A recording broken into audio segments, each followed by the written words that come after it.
ओम श्री गणेशाय नमः। ओम नमो भगवते वासुदेवाय।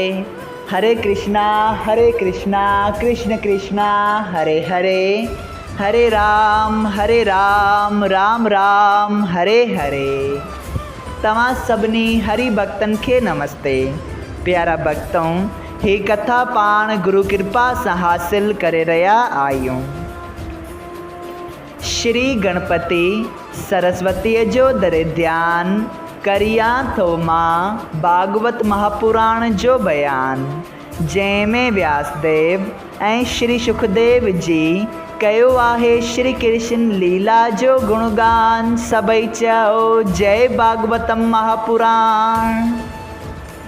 प्यारा भक्तों, कल कथा में पाण श्रीमद् भागवत महापुराण साहिब जे 11 स्कंद जे अध्याय 27 में ॾिठो त भगवान श्री कृष्ण उद्धव जी के पूजा करण जी सॼी रीत ॿुधाइनि था।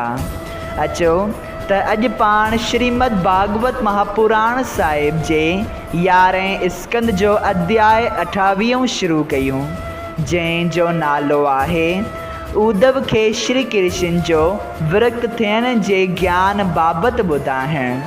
सभई चओ जय श्री कृष्णा। प्यारा भक्तों, श्री कृष्ण भगवान चयो त हे उद्धव, ज्ञानीअ खे कंहिं जी स्तुति ऐं निंदा करण वाजिब न आहे। सभिनी जीवन में परमेश्वर जो चमत्कार हिकु जहिड़ो सम्झणु घुरिजे।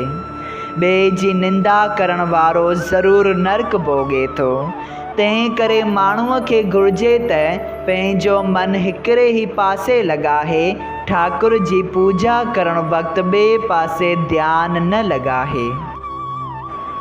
शरीर में आत्मा जा शुद्ध आहे, तंहिंजो ध्यानु 8 ई पहर कंदो रहे ऐं पंहिंजे मन में ईअं पक ॼाणंदो रहे त परमेश्वर माया जा गुण साण करे सॼे संसार के पैदा पालन ऐं नास करे थो।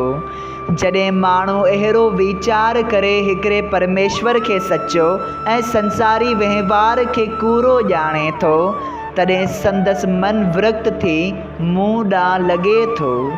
जॾहिं आत्मा मन ऐं इंद्रियनि सां मिली वञे थी, तॾहिं हू संसारी प्रीत में फासी माया ॼार खां नथो छुटे।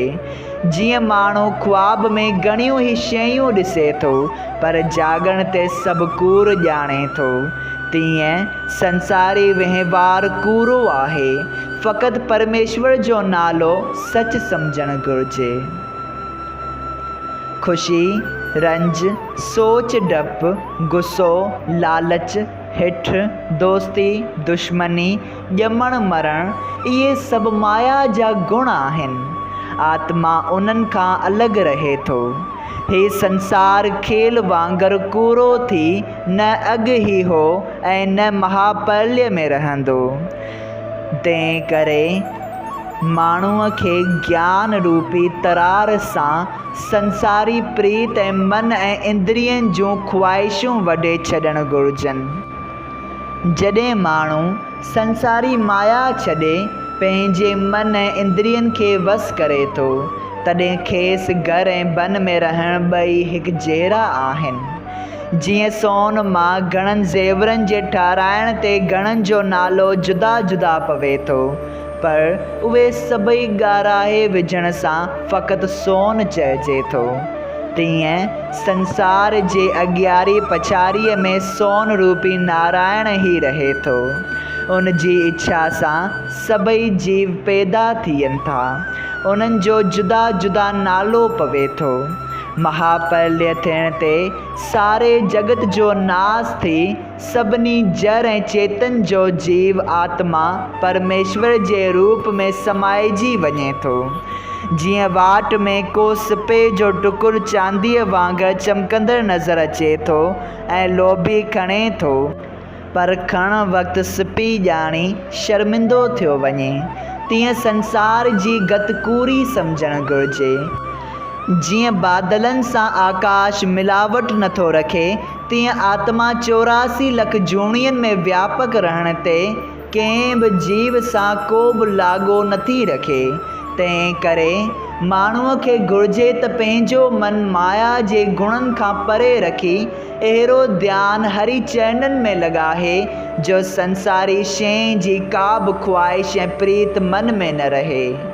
सभई चओ जय श्री कृष्णा। जीअं दवा खाइण सां बदन में रोग नथो थिए, तीअं मन ऐं इंद्रियनि खे वस रखण सां संसारी तृष्णाऊं ऐं प्रीत छुटियो वञे। जंहिं मन ऐं इंद्रियनि खे पंहिंजे वस न कयो, तंहिंजो जप तप करणु सभु अजायो आहे।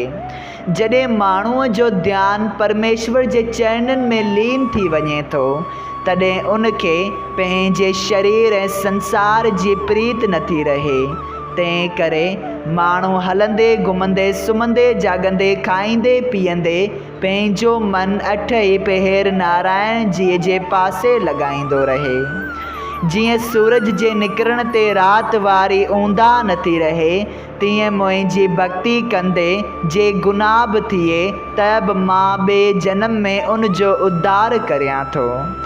आत्मा जे बदन में रहण करे सभिनी इंद्रियनि खे हलण घुमण ऐं ॻाल्हाइण जी सुमर्थी रहे थी। जेके बि देवता पंहिंजो प्रकाश इंद्रियनि में रखनि था, तिन सभिनी देवताउनि खे बि आत्मा सुमर्थी ॾेई पाण उन्हनि खां अलॻि रहे थो। तंहिं करे ज्ञानी माण्हू ऐं जोगियनि खे घुरिजे त आत्मा जे पासे ध्यानु लॻाए संसारी माया मोह में न फासनि। अहिड़े माण्हूअ खे अॻूणे जनम करे को दुख खणी पवे थो त बि मां उहो दूरि करियां थो। मुंहिंजी इहा ॻाल्हि सची मञी जेको काया सां प्रीत नथो रखे ऐं इंद्रियनि खे वस में रखे थो, तंहिं ते मां सदाईं प्रसन्न रहां थो। सभई चओ जय श्री कृष्णा। श्रीमद् भागवत महापुराण साहिब जे 11हें स्कंद जो अध्याय 28 संपूर्ण थियो। अगरि तव्हां सभिनी हरि भक्तनि खे हिन कथा मां लाभ हासिल थियो हुजे त कृपया हिन कथा खे ॿियनि हरि भक्तनि सां शेयर कजो त उन्हनि जो बि भलो थिए ऐं तव्हांजो बि भलो थिए। सभई चओ जय सिया राम। राधे राधे।